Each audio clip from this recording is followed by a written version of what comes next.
Hey folks, welcome back to the Sedgwick Jimmy channel. We're certainly glad to see you, and today we're going to be looking at Benedict Arnold, a man whose name is synonymous with treason. But what did he do? Why did he do it? And was he really unjustified in turning to the British? Well, let's look into it.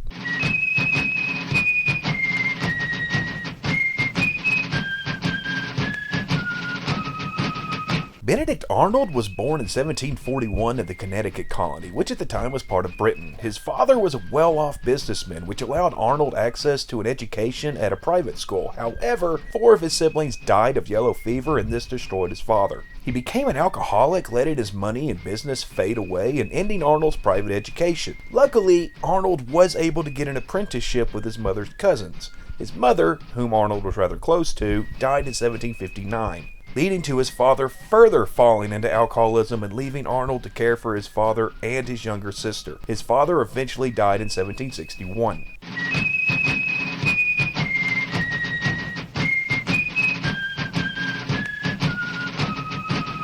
Arnold wished to enlist to fight during the French and Indian War, though his mother wouldn't allow him permission. He was able to sign up for the militia and was dispatched to Lake George in New York. However, on the way, the troops learned about the fall of Fort William Henry and the horrific act committed to the survivors, including the butchering and scalping of the sick and wounded left under French care.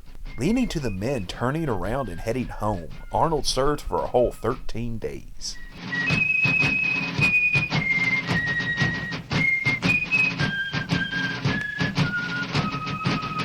Arnold had established himself as a successful businessman by the mid-1760s, running his own apothecary and owning 3 ships that allowed him to set up trade as far as the West Indies. He brought in his sister to manage his affairs while he was traveling, and while traveling, he actually ended up in a duel with an English officer that insulted him. Arnold won the duel after intentionally wounding the officer and threatening to kill him with the next shot. So, all in all, business was good, well, until the British started passing trade laws.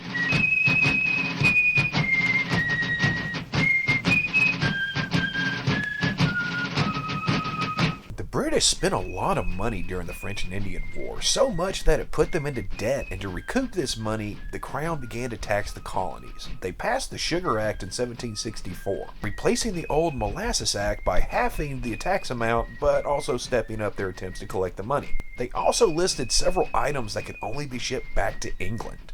All this created some issues with the colonists, but in 1765, the Stamp Act was passed, and those issues became so much worse. It was during this time that Arnold joined the Sons of Liberty and began what was basically smuggling to avoid paying the parliamentary taxes.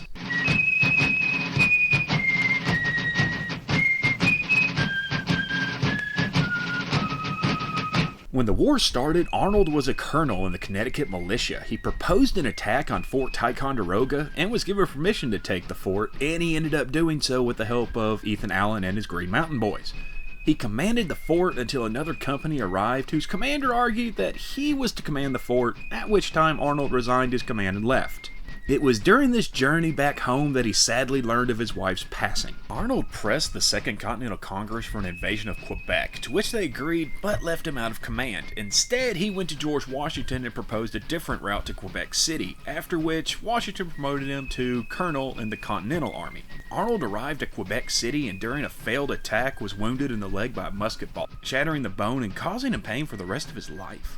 After he was relieved of duty during the failed siege, he was put in charge of Montreal, a city the Americans ended up evacuating when British reinforcements arrived. Arnold himself was part of the rear guard of the retreat. He then attempted and failed to create a makeshift fleet to defend Lake Champlain.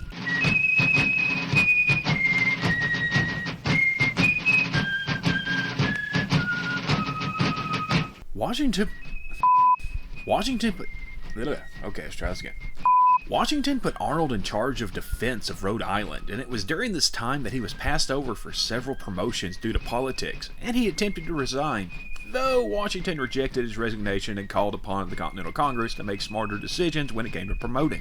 He fought against the British in the Battle of Ridgefield, being wounded again in the same leg, then traveled to Philadelphia to discuss his rank. He was promoted to Major General, though he wasn't given seniority over the lesser commanders promoted before him. This led him to resign again, and yet again, Washington denied his resignation and instead sent him to defend the North after the fall of Fort Ticonderoga. It was during the two battles of Saratoga that Arnold showed his military brilliance, fighting spirit, and was once again wounded in the same daggum leg. He defied orders given by General Horatio Gates, leader of the Northern Army, and in doing so secured victory for the Americans. He was finally granted the seniority he'd called for, was seen as a war hero. Though Gates took as much credit as possible, his wounded leg was reset rather than be amputated, leaving it a few inches shorter than the other. He was then made military commander over Philadelphia.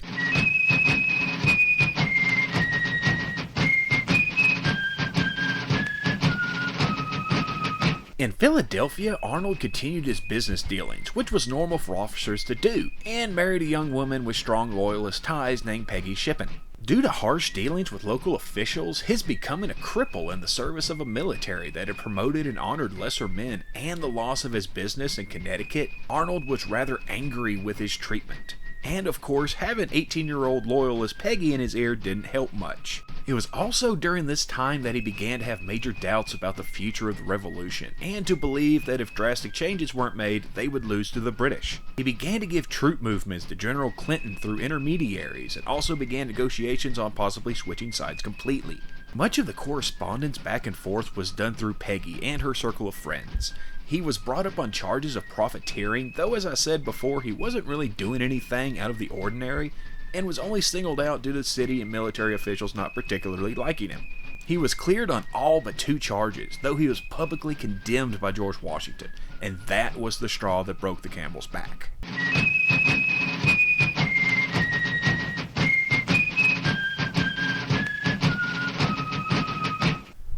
Arnold resigned his command in Philadelphia not long after being approached about taking over command of West Point. At the time, West Point was a fort of decent strategic importance, pretty much controlling the Hudson River. He reopened communication with General Clinton and offered to give up West Point along with troop positions and an unknowingly fake report of French reinforcements. Clinton was on board with this, and though it took a little back and forth due to talking through letters, Arnold agreed to give over West Point after he was placed in command in exchange for £20,000. He then went about weakening the fort as much as he could get away with, burning through supplies to make a siege easier, spreading out his troops, neglecting repairs, things like that.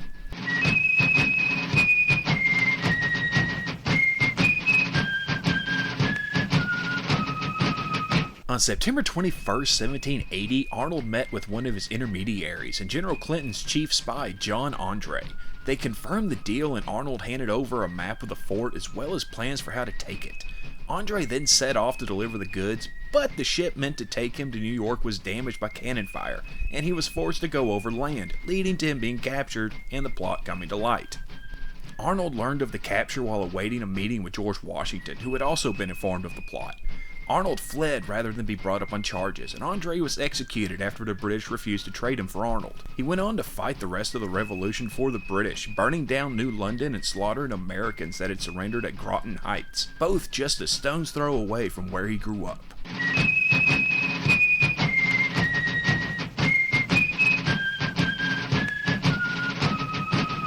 Arnold went from being a successful businessman to a successful soldier to a turncoat, living out his life after the war as someone who was looked at as unsavory and untrustworthy by the people who liked him, and treasonous swine by those he turned on. History remembers his treason, but let's not forget what led to his change of heart. And that's just gonna about do it for our look at Benedict Arnold. Hopefully you have a better idea of the whys, and if you liked it, why don't you give us a like. If you want to see more, give us a subscribe. And if you have anything to add or any ideas for future episodes, let us know down in the comments. We appreciate you watching and hope you come back here for more Sedgwick Jimmy in the future. Come check it out.